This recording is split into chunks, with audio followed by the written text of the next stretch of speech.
ચેતવણી: જો તમે નબળા દિલના હોવ તો આ વિડિયો અત્યારે જ બંધ કરી દો, કારણ કે આજે હું તમને માણસ નહીં પણ જાદુગર બનાવવાના સૂત્રો આપવા જઈ રહ્યો છું.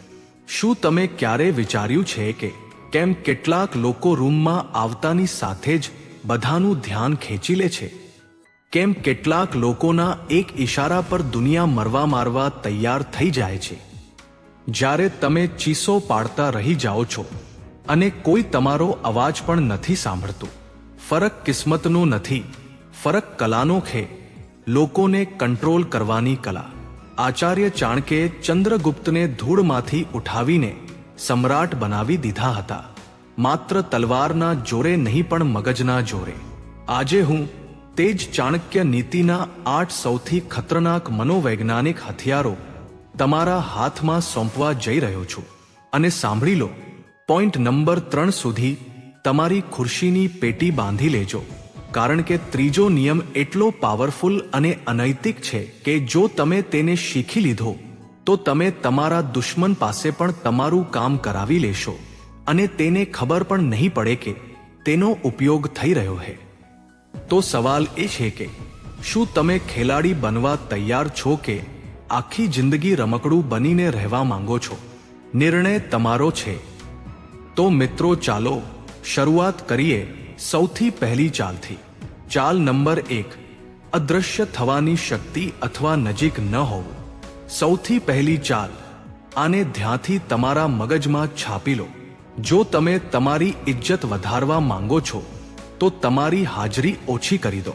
શું તમને લાગે છે કે દરેક સમયે ઉપલબ્ધ રહેવાથી, લોકોના દરેક ફોન કોલનો જવાબ આપવાથી અને દરેક બોલાવવા પર દોડી જવાથી લોકો તમારી ઇજ્જત કરશે? બિલકુલ નહીં. તમે તમારી કબર જાતે ખોદી રહ્યા છો. ધ સાયકોલોજી, માણસનું મગજ સ્કેર્સિટી પ્રિન્સિપલ એટલે કે અછતના સિદ્ધાંત પર કામ કરે છે. આપણે તે વસ્તુની કદર નથી કરતા જે આપણા પગ પાસે પડી હોય. આપણે તે વસ્તુ પાછળ ભાગીએ છીએ જે આપણી પહોંચથી થોડી દૂર હોય. સોનું મોંઘું છે કારણ કે તે ઓછું છે. જો સોનું રસ્તા પર કાંકરાની જેમ પડ્યું હોત તો કોઈ તેને પોત પણ નહીં. જ્યારે તમે દરેક સમયે કોઈના માટે અવેલેબલ રહો છો ત્યારે તમે તેમના માટે સસ્તા બની જાઓ છો. તમે કોમન બની જાઓ છો અને જે વસ્તુ કોમન હોય છે તેનો લોકો ઉપયોગ કરે છે, સન્માન નથી કરતા. જો તમે આ નિયમ નહીં માનો તો લોકો તમને ટેકન ફોર ગ્રાન્ટેડ લેશે. આચાર્ય ચાણક્ય કહે છે, નાત્યંતમ સરલૈર ભાવ્યમ ગત્વા પશ્ય વનસ્થલી. સમાધાન: તમારી ઉપલબ્ધતા ગાયબ કરો. ક્યારેક ગાયબ થઈ જાઓ. લોકોને તમને મિસ કરવાનો મોકો આપો. જ્યારે તમે થોડા દિવસ માટે શાંત થઈ જાઓ છો ત્યારે લોકોના મગજમાં ખલબલી મચી જાય છે. યાદ રાખજો, તારા ત્યારે જ ચમકે છે જ્યારે અંધારું હોય છે. ચાલ નંબર 2: સામેવાળાની નસ દબાવવી. આ ચાલ તમને માણસની આરપાર જોવાની શક્તિ આપશે. ચાણક્ય કહે છે કે આ દુનિયામાં દરેક માણસ વેચાવ છે. બસ તમને તેની સાચી કિંમત ખબર હોવી જોઈએ. અને તે કિંમત હંમેશા પૈસા નથી હોતી. દરેક માણસની એક નબળાઈ, એક એવી ભૂખ જરૂર હોય છે જેને જો તમે ઓળખી લીધી તો તે માણસ તમારા ઈશારા પર નાચશે. ડાર્ક સાયકોલોજીમાં આને લેવરેજ કહે છે. માણસ મુખ્યત્વે 4 વસ્તુઓનો ગુલામ હોય છે: કામ, ક્રોધ, લોભ અને અહંકાર. મોટા ભાગના લોકો ભૂલ એ કરે છે કે તેઓ દરેક સાથે એક સરખો વ્યવહાર કરે છે. ચાણક્યે વશીકરણનું સ્પષ્ટ સૂત્ર આપ્યો છે: લુબ્ધમર્થન ગૃહણીયાદ. જે લાલચુ છે તેને પૈસા આપીને વશમાં કરો. સ્તબ્ધ મંજલિકર્મણા. જે ઘમંડી છે તેની સામે હાથ જોડો અને તેની ખોટી પ્રશંસા કરો. તેનો અહંકાર તેને આંધળો કરી દેશે. મૂર્ખમ હંદોનું વૃત્યાચ. જે મૂર્ખ છે તેની હામાં હા મિલાવીને તેને ખુશ રાખો. તત્વાર્થેન ચ પંડિતમ. અને જે વિદ્વાન કે સમજદાર છે તેને માત્ર સાચું બોલીને જીતો. નસ ઓળખ્યા વગર વાર કરવો. અંધારામાં તીર ચલાવવા જેવું છે. ચાલ નંબર 3, અધૂરી તરસનો સિદ્ધાંત. આ સૌથી ખતરનાક ચાલ છે. આ તે ચાલ છે જે મોટા મોટા ધર્મગુરુઓ, રાજકારણીઓ અને કોર્પોરેટ કંપનીઓ તમારા પર વાપરે છે. નિર્ભરતા પેદા કરવી. ચાણક્યનો એક બહુ કડવો પણ સાચો નિયમ છે કે જે દિવસે રાજા પોતાના મંત્રીઓ પર નિર્ભર રહેવાનું છોડી દે છે, મંત્રીઓ રાજાને મારી નાખે છે. અને જે દિવસે રાજા મંત્રીઓની બધી ઈચ્છાઓ પૂરી કરી દે છે, મંત્રીઓ રાજાને છોડી દે છે. એનો મતલબ એ છે કે ક્યારેય કોઈને પૂરી રીતે સંતુષ્ટ ન કરો. The psychology. માણસના મગજમાં ડોપામાઇન, ખુશીનું કેમિકલ, ત્યારે રિલીઝ નથી થતું જ્યારે તેને ઇનામ મળે છે, પરંતુ ત્યારે રિલીઝ થાય છે જ્યારે તેને ઇનામ મળવાની આશા હોય છે. આને ઇન્ટરમિટન્ટ રીઇન્ફોર્સમેન્ટ કહે છે. જો તમે તમારા પાર્ટનર, મિત્ર કે કર્મચારીને બધું જ આપી દેશો, પૂરો પ્રેમ, પૂરો સમય, પૂરા પૈસા, તો તેમની નજરમાં તમારી વેલ્યુ 0 થઈ જશે. પેટ ભરેલો સિંહ ક્યારેય શિકાર નથી કરતો. કંટ્રોલ કેવી રીતે કરવો? લોકોને ભૂખ્યા રાખો, થોડું આપો અને પછી પાછા હટી જાઓ. તેમને અહેસાસ કરાવો કે તમારો પૂરો પ્રેમ કે ઇનામ મેળવવા માટે તેમણે હજી વધુ મહેનત કરવી પડશે. જો તમે ઈચ્છો છો કે લોકો તમારી સાથે જોડાયેલા રહે, તો તેમને તમારી જરૂરિયાત બનાવી લો. ઘાને એટલો પણ ન ભરો કે તે સાજો થઈ જાય, અને એટલો પણ ન કોતરો કે માણસ મરી જાય. બસ તેને લીલો રાખો. ચાલ નંબર 4, મૌનનો કાળો જાદુ. દુનિયામાં સૌથી વધુ અનકમ્ફર્ટેબલ વસ્તુ અવાજ નથી, પણ સન્નાટો છે. ચાણક્ય કહે છે કે જે પોતાનું મોં બંધ અને આંખો ખુલ્લી રાખે છે, તેને કોઈ હરાવી શકતું નથી.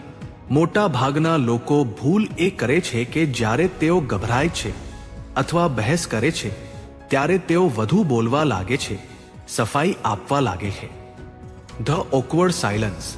જ્યારે તમે કોઈને સવાલ પૂછો અને તે અધૂરો જવાબ આપે, તો કંઈ ન બોલો, બસ તેની આંખોમાં જુઓ અને ચૂપ રહો. આ સન્નાટો સામેવાળાના મગજમાં ગભરાટ પેદા કરી દેશે. તેને લાગશે કે તમે તેનું જૂઠ પકડી પાડ્યું છે. તે સન્નાટાને ભરવા માટે તે બડબડવા લાગશે અને ગભરાટમાં સાચું ઓળખી દેશે. જેટલું ઓછું બોલશો, તમારા શબ્દો એટલા જ ભારે લાગશે. ચાલ નંબર 5, મૂર્ખ બનવાનો નાટક. જો તમે બહુ ચાલાક હોવ તો પણ બેવકૂફ બનો. લોકોને એ બતાવવું ગમે છે કે તેઓ કેટલા સ્માર્ટ છે. જ્યારે તમે તેમની સામે તમારી હોશિયારી બતાવો છો, ત્યારે તમે તેમના અહંકારને ઠેસ પહોંચાડો છો.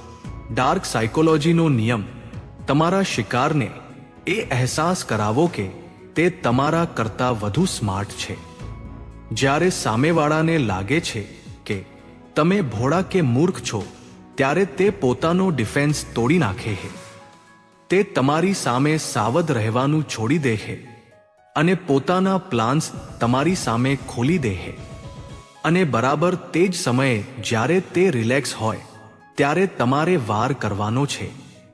મીટિંગ્સમાં કે દુશ્મનો સામે ક્યારેક જાણી જોઈને કોઈ સિલી સવાલ પૂછો. જીતવું જરૂરી છે, સ્માર્ટ દેખાવું નહીં. ચાલ નંબર 6, ભેદનીતિ કે શંકાનું ઝેર. જો તમારો દુશ્મન તમારા કરતાં વધુ શક્તિશાળી છે, અથવા લોકો એક ગ્રુપ બનાવીને તમને નિશાન બનાવી રહ્યા છે, તો તેમની સાથે લડો નહીં, તેમને આપસમાં લડાવી દો. આને ચાણક્યની ભેદનીતિ કહે છે. માણસનો સૌથી મોટો ડર વિશ્વાસઘાત છે. તમારે બસ તેમની વચ્ચે શંકાનું એક બીજ વાવવાનું છે. ઉદાહરણ તરીકે, જો 2 મિત્રો તમારા વિરુદ્ધ છે, તો એકની પાસે જાઓ અને તેને બહુ પ્રેમથી ધીમેથી કહો, યાર, પેલો બીજો તારા વિશે કંઈક અજીબ બોલતો હતો, પણ મેં તેને ચૂપ કરાવી દીધો. તું ચિંતા ન કરતો, બસ આટલું પૂરતું હે. તમે તેના મગજમાં એક વાયરસ નાખી દીધો હે. હવે તે પોતાના જ મિત્રને શંકાની નજરે જોશે અને તેમની તાકાત આપોઆપ ખતમ થઈ જશે. ચાલ નંબર 7, ડર પેદા કરવો કે સાપની ફૂટકાર. સમાજ તમને શીખવે છે કે વિનમ્ર બનો, દયાળુ બનો, બધાને માફ કરી દો. પરંતુ ચાણક્ય કહે છે કે સાપની અંદર ઝેર હોય કે ન હોય, તેણે ફૂટકારવાનું છોડવું જોઈએ નહીં. જો તમે હંમેશા સારા બનીને રહેશો તો દુનિયા તમને ચાવીને થૂંકી દેશે. ઇજ્જત પ્રેમથી નથી મળતી, ઇજ્જત ખોફથી મળે છે. માણસની ફિતરત છે કે તે જ વસ્તુની પૂજા કરે છે જેનાથી તેને ડર લાગે છે. જે માણસ પાસે નુકસાન પહોંચાડવાની ક્ષમતા નથી હોતી તેની ભલાઈને લોકો નબળાઈ માને છે. ક્યારેક ક્યારેક તમારો રાક્ષસ બહાર કાઢવો જરૂરી છે. જો કોઈ તમારું અપમાન કરે તો તેને એવો સબક શીખવાડો કે બીજી વાર તમારી સામે જોતા પહેલા પણ તેની રૂહ કાંપી ઉઠે. તમારી દયાની કિંમત ત્યારે જ થશે જ્યારે લોકોને તમારા ક્રોધની ખબર હશે. ચાલ નંબર 8, ભાવનાત્મક વૈરાગ્ય, બ્રહ્માસ્ત્ર. આ કોઈ ચાલ નથી, આ એક અવસ્થા છે. આને કહેવાય શૂન્ય અથવા ઝીરો ઇમોશન. જે માણસ પોતાની ભાવનાઓથી જોડાયેલો છે તે ગુલામ છે, અને જેણે પોતાની ભાવનાઓને મારી નાખી છે તે રાજા છે. તમારી સૌથી મોટી નબળાઈ તમારા પૈસા કે પરિવાર નથી, તમારી ભાવનાઓ છે. દુશ્મન તમને ત્યારે જ હરાવી શકે છે જ્યારે તે તમને ગુસ્સો અપાવી શકે, રડાવી શકે કે લાલચ આપી શકે. જે દિવસે તમે પથ્થર બની ગયા, જે દિવસે તમને કોઈના આવવાથી ખુશી ન થઈ અને કોઈના જવાથી દુઃખ ન થયું, તે દિવસે તમને ભગવાન પણ ન હરાવી શકે. Strategic detachment. જ્યારે તમે કોઈ વસ્તુ, સંબંધ કે બિઝનેસથી બહુ વધારે ચીપકી જાઓ છો ત્યારે તમે ડરવા લાગો છો, અને આ ડર તમારી પાસે ભૂલો કરાવે છે. તમારા દિલને લોખંડની તિજોરી બનાવી લો. ચહેરા પર હંમેશા હળવું સ્મિત રાખો, પણ આંખોમાં બરફ રાખો. તો મિત્રો, આ હતી તે 8 ચાલો જે તમને ભીડથી અલગ કરી શકે છે. જ્ઞાન એ તલવાર છે જેને જો મ્યાનમાં રાખવામાં આવે તો કાટ લાગી જાય છે. આ ચાલોને આજથી જ તમારી જિંદગીમાં ઉતારવાની છે.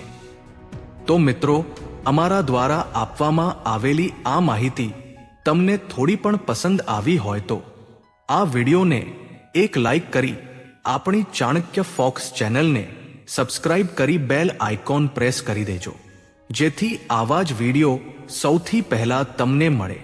તેમજ આ વિડીયોને તમારા મિત્રો સાથે શેર જરૂર કરી દેજો, જેથી આ માહિતી તેમને પણ ઉપયોગી થઈ શકે. તેમજ કોમેન્ટ બોક્સમાં ચાણક્ય નીતિ જરૂર લખી દેજો. તો મિત્રો, આજ માટે બસ આટલું જ. ફરી મળીશું એક આવા જ નવા વિડીયોમાં. ત્યાં સુધી બધા હસતા રહો, ખુશ રહો અને પોતાનું ધ્યાન રાખો. વિડીયોમાં અંત સુધી બની રહેવા માટે ધન્યવાદ. તમારો દિવસ શુભ રહે.